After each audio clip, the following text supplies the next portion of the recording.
Bismillahirrahmanirrahim. Assalamualaikum warahmatullahi wabarakatuh. Perkenalkan, nama saya Muhammad Abdul Qanistu. Saya dari PKBM Intan Payung. Saya adalah penerima program pendidikan kecakapan wirausaha 2024. Baik teman-teman semuanya, untuk manfaat dalam kegiatan pelatihan ini adalah terutama kita sebagai dalam wirausaha muda untuk meningkatkan skill kita dalam pengembangan skill, terutama di skill desain grafis untuk kebutuhan cetak atau advertising teman-teman semuanya.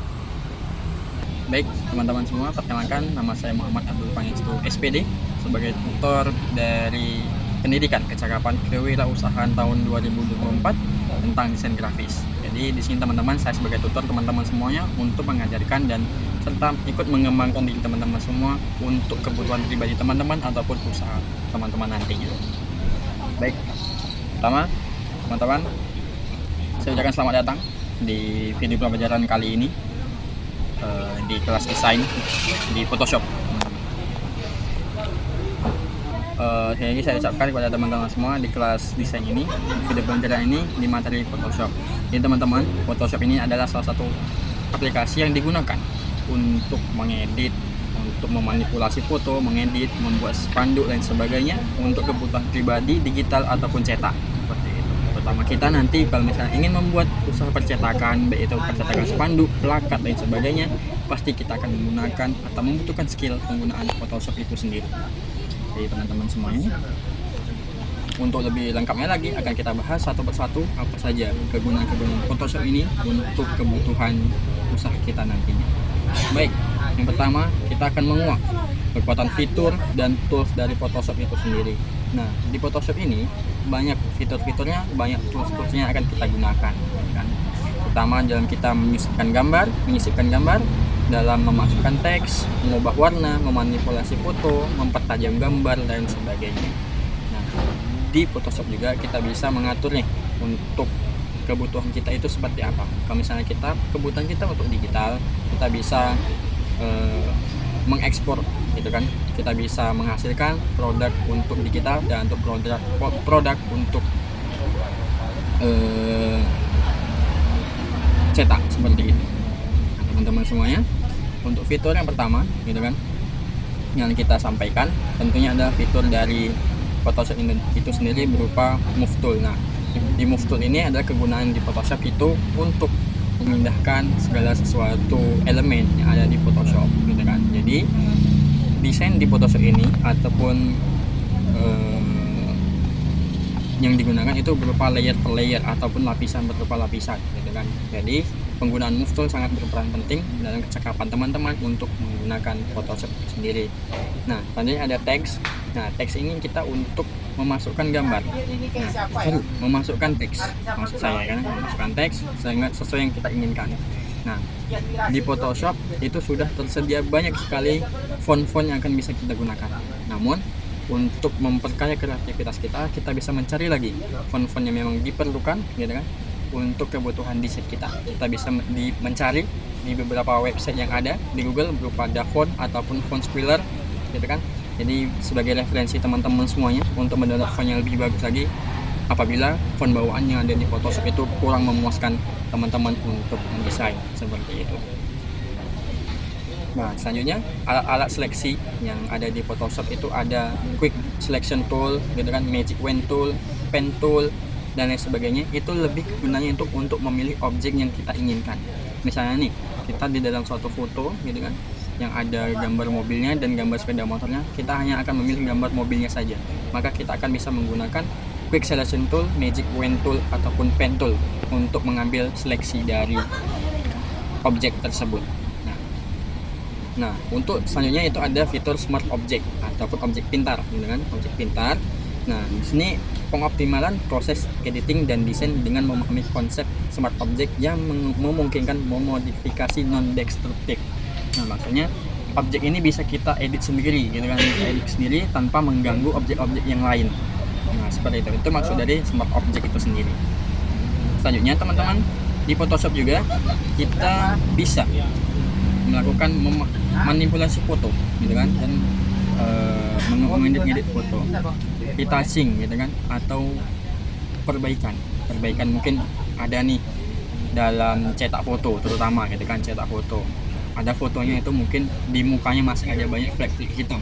Nah, di Photoshop bisa kita edit seperti itu. Bisa kita gunakan retouching yang ada di Photoshop.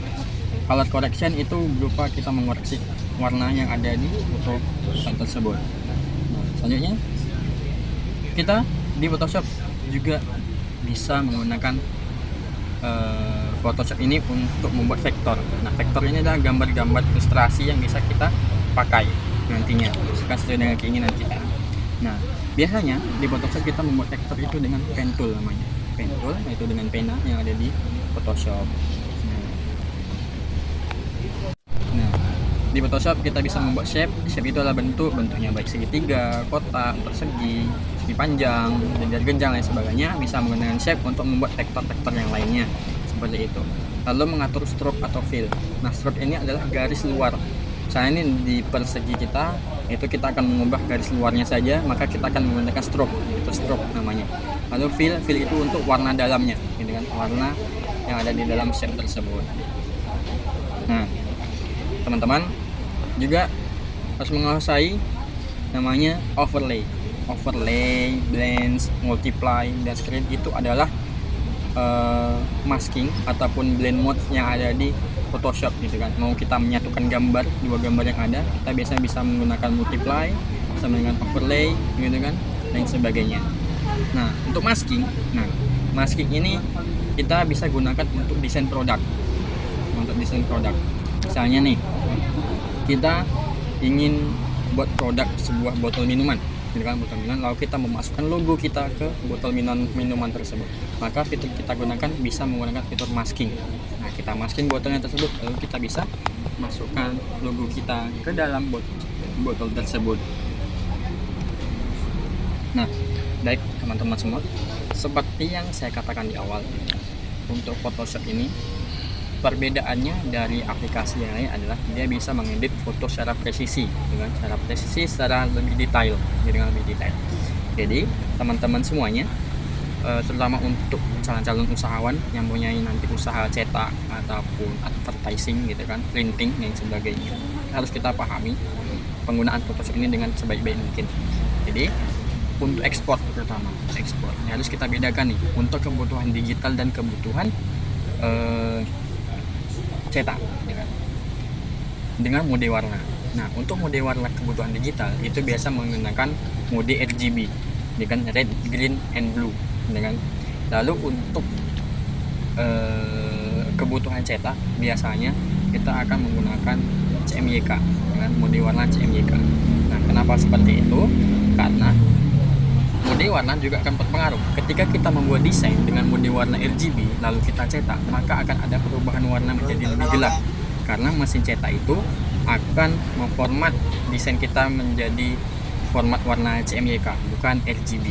Nah, itu yang sering tidak dipahami oleh orang-orang di luar. Rasanya tidak, kadang nih sering bertanya kenapa hasil cetakannya berbeda warnanya gitu kan.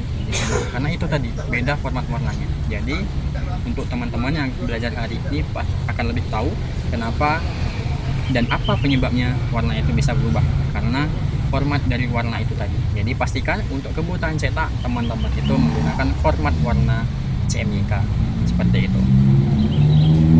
Oke.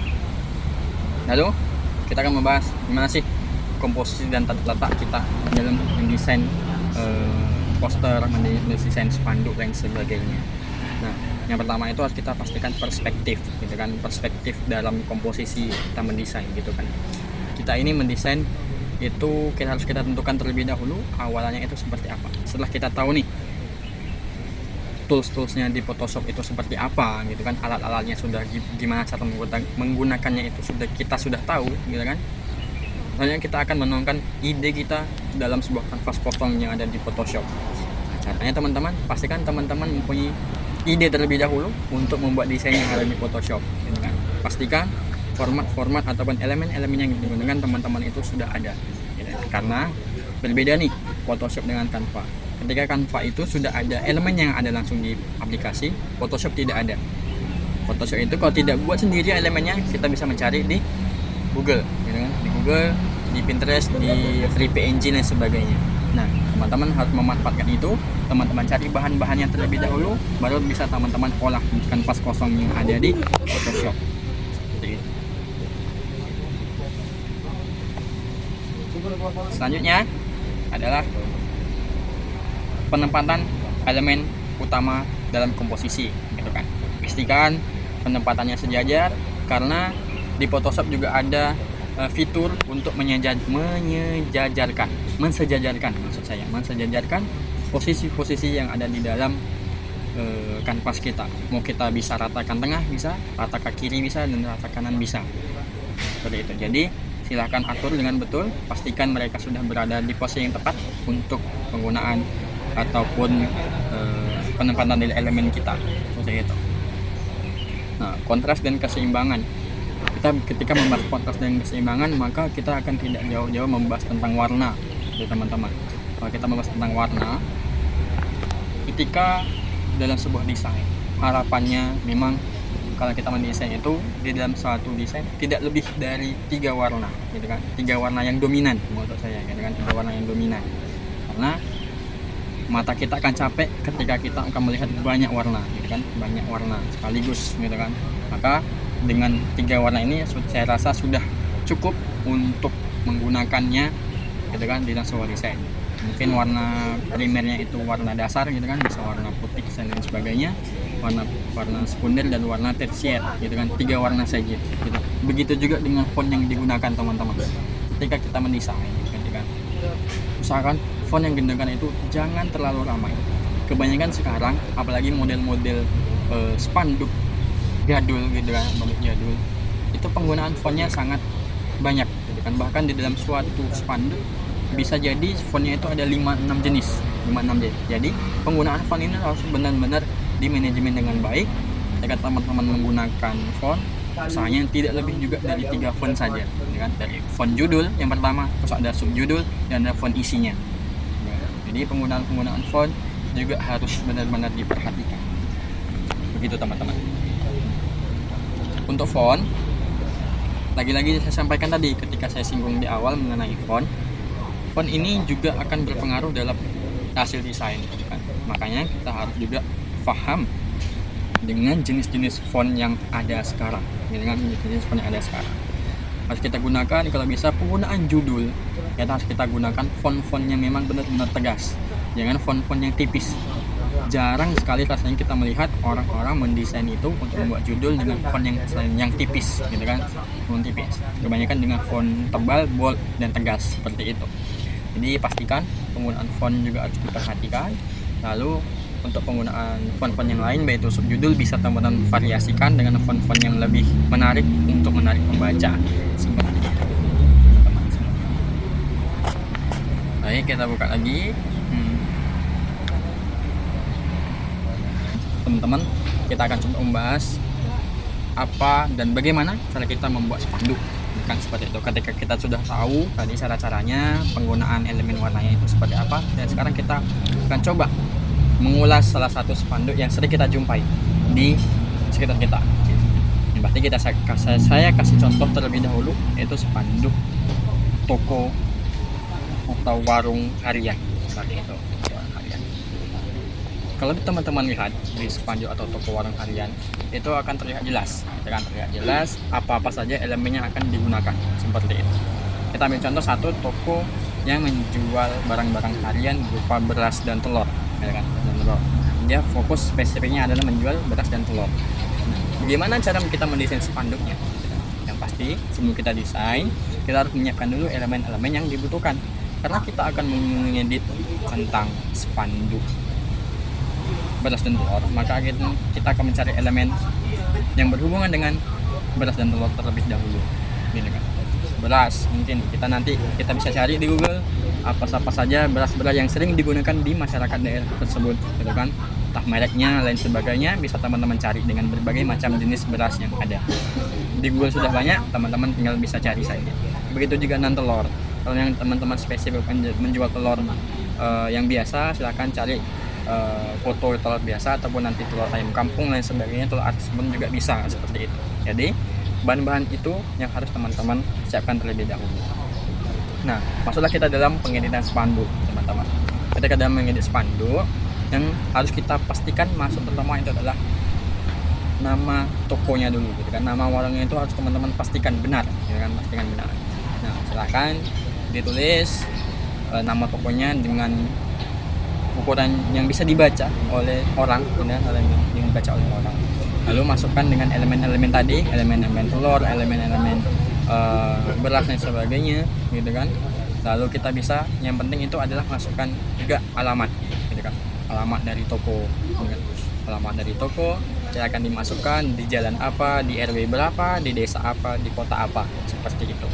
Nah, untuk elemen-elemennya lain bisa teman-teman tambahkan, yang penting itu ada nomor telepon.